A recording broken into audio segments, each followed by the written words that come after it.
Honestly, the rise of social media has given people great opportunities for their unconscious or subconscious mind, whichever you'd like to call it, to self sabotage. Meanwhile, it all begins with a thought that pops into your head or into your mind, and you type it into Twitter, let's just say. You press tweet, 5 minutes later, you think, oh my God, did I just say that? Did I just post that? And then you did.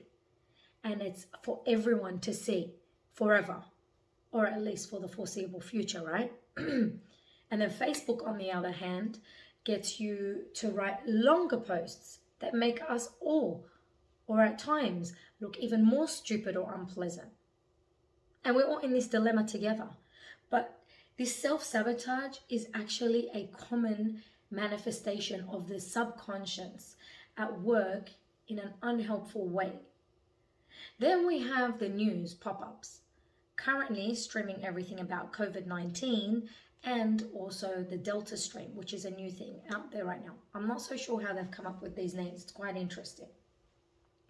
However, when you have these pop-ups come up on your Instagram page, Facebook, just current news, on your TV, wherever it is that you're flicking through, okay, and the names continuously are popping up in your face, and you have no clear understanding, okay, of the outside forces that are motivating you and causing confliction into your own mind, of which we have no clear understanding, that switches our fear responses on high radar, creating panic responses. Then in turn, our conscious mind, okay, ends up puzzled observers of our own behavioral reactions to this, right?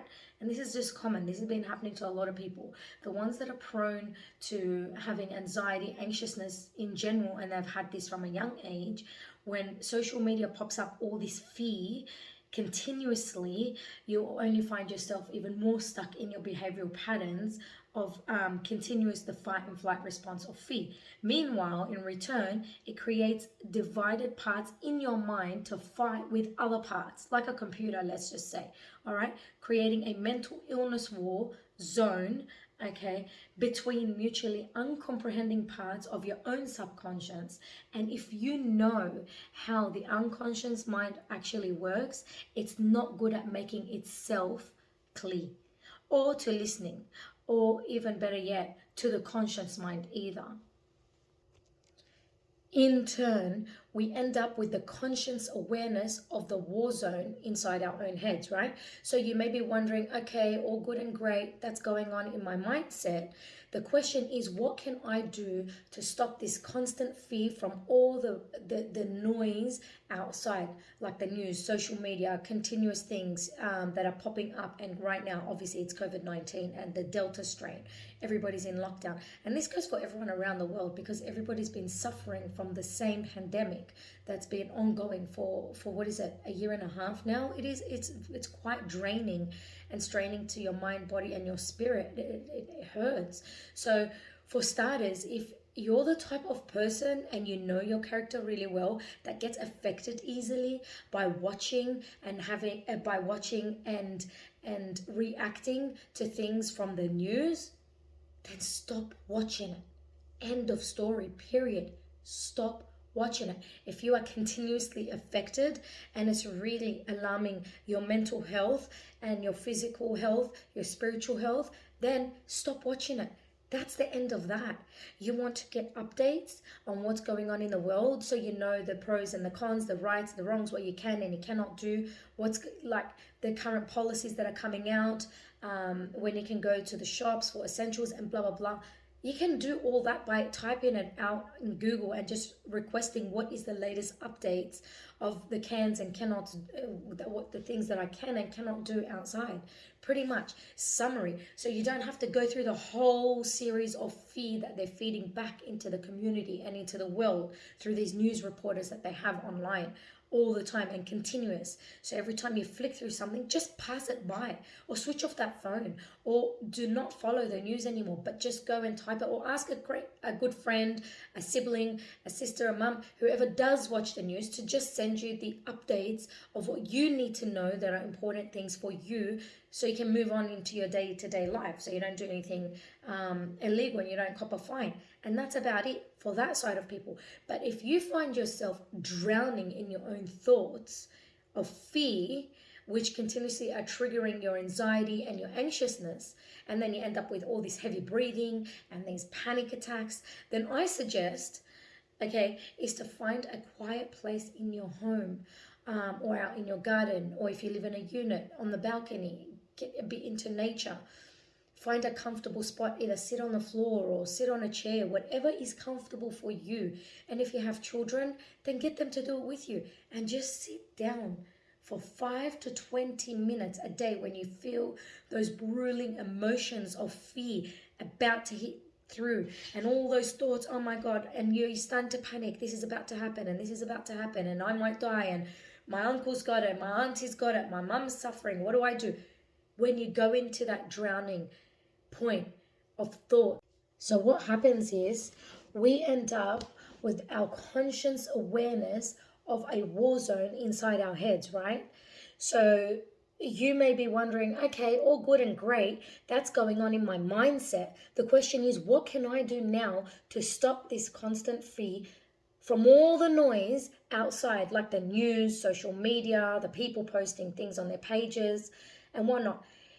For starters, if you're the type of person that gets affected really easily by watching and hearing all the things outside and all that noise, stop watching it. That's the end of that. Stop watching it. Period. That's my main advice. Do not watch it. Do not scroll. And if you do decide to scroll and you find the news about to lash out something that's going to drown you in your own thoughts again of fear, scroll up or down, but get rid of it. Do not watch it. Do not press play. Do not. There's a little button in Instagram that you can unmute it. Do not unmute it. Just keep going if you're that type of person. And if you do and you need to follow the updates, which we all need to, so we don't cop a fine in society right now with all that's going on, then all you need to do is go into Google, and within the Google, type in what are the current updates for COVID restrictions, the pros, the cons, what we can and we cannot do, what types of fines are out there, and that's how you can get updated.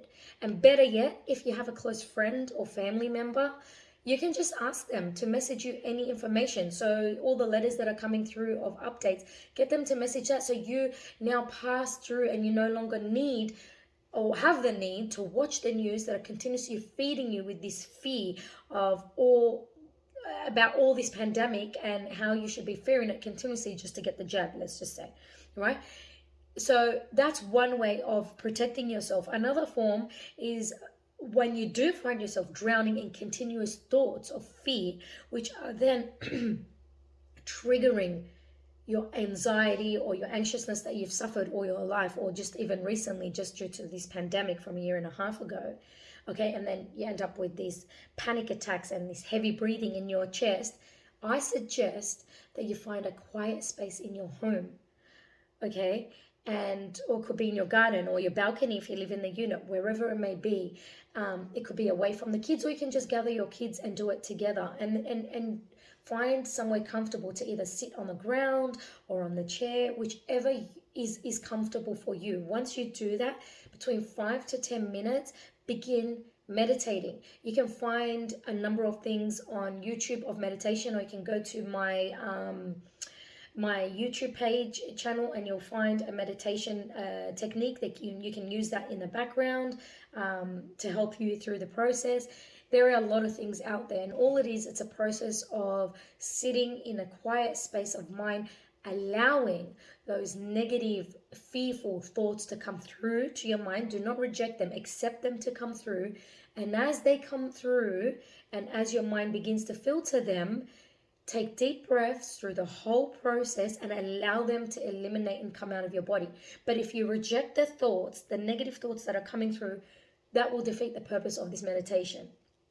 So you must have these thoughts to come through and allow them to come through. As they come through, okay, take in another deep breath and then start reframing your own mind with the positive thoughts to create what you do want to have in your mindset.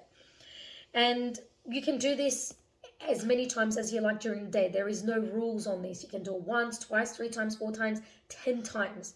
Okay, 5 to 20 minutes every day, every time you have those drowning thoughts coming through to your mind. And every time you're sitting there, allow your mind to imagine a beautiful, magical, positive, mystical place. And when you're in that place, allow those thoughts to come in, because you're in that beautiful, serene place. And when those thoughts do come through, they're like a bubble. They come through and then just pop on the surface of the water, let's just say, and they evaporate. They're gone. So it's okay to have them and accept them coming through. It will actually drop down your anxiety levels and the drowning thoughts of fear that you're going through continuously.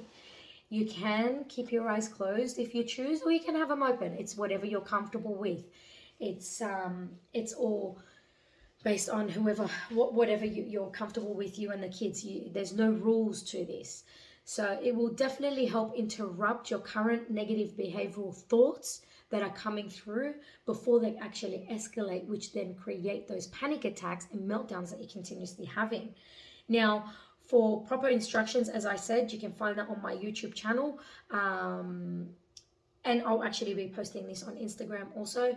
Also, whenever you feel the feeling of fear and it continuously pops up into your mind space, again, now or in the future within the pandemic, outside the scope of pandemic, if sitting, stand. If you're standing, sit. If you're walking, stop walking. Whatever action, physical action you are doing in that moment, do the opposite. Shift that. When you do that, you're redirecting your own thoughts to something new. So you're interrupting that sort of behavioral thought by movement. Okay, physiology plays the biggest role in all of this. So it is real. What you need to do, allow your mind to think of something positive against the negative thought that came through. So if you were sitting and you're thinking, oh my God, the world's about to come to an end, and you're starting to not breathe, then get up, stand up and think, no, I'll be okay, and then walk away, right? You've just interrupted that behavioral thought that's come through your physiology and the new thought that you've put. Now, you do that enough times, okay? And the more times you do it and you interrupt this behavioral thought that comes through, you'll no longer have it as a problem. So when your mind tells you, let's go this way, and you say, no, we're going to go that way, and it says, no, let's go this way, and then you push it that way, you do that enough times, you no longer have a problem because you're interrupting that behavior. When you're in the midst of all of that and you're verbalizing out the positive thought out loud or in your mind, it's up to you. Ask yourself 3 questions, okay? And write the answers down. You can even write these questions down now. What emotion am I feeling right now? Okay, so what emotion am I feeling right now? And write the answer and be truthful. Do not fool yourself, okay? Because your unconscious mind knows the truth. 2, what will I achieve by thinking, feeling, or staying this way? Because it could be a thought, it could be a feeling, it could be a sensation, whatever's going on. Write the answer down. That's question 2. So question 2, what will I achieve by thinking, feeling, or staying this way? Then number 3, question 3, will this affect me in 6 months, in 12 months, in 24 months? Write the answers for each one. And that's question 3. So will it affect me in 6 months, 12 months, 24 months?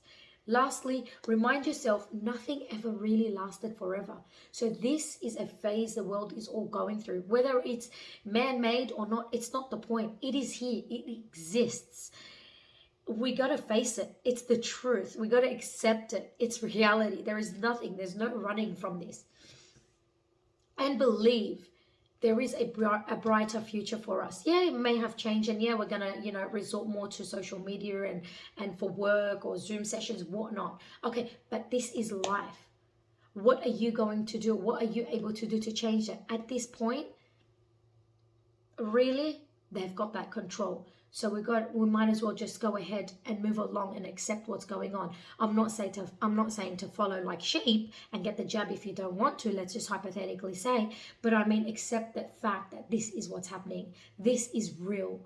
Okay? And once you come to terms of accepting that, your expectations of the world and the politics and the government is no longer so high that you feel so threatened by it. And then once you drop all those expectations, you feel more at ease and you accept the whole environment as the way it is. It's like when you're pregnant. It's like when you're pregnant, it doesn't last forever. It's only for 9 months, and then you got to push the baby out within that hours of labor that you're in. And then once the baby out, it's over, and then another thing starts. And the same as this pandemic, it's not going to last forever. It's short term. So it's gone on for a year and a half. We might, suffer for another year. Okay, so let's make do with it. Thank you all for listening in. Stay safe, stay alert, stay positive. Our future generation is sincerely looking up to us. Please, please, please be the best examples you can possibly be for our children and our future generations. Love you all.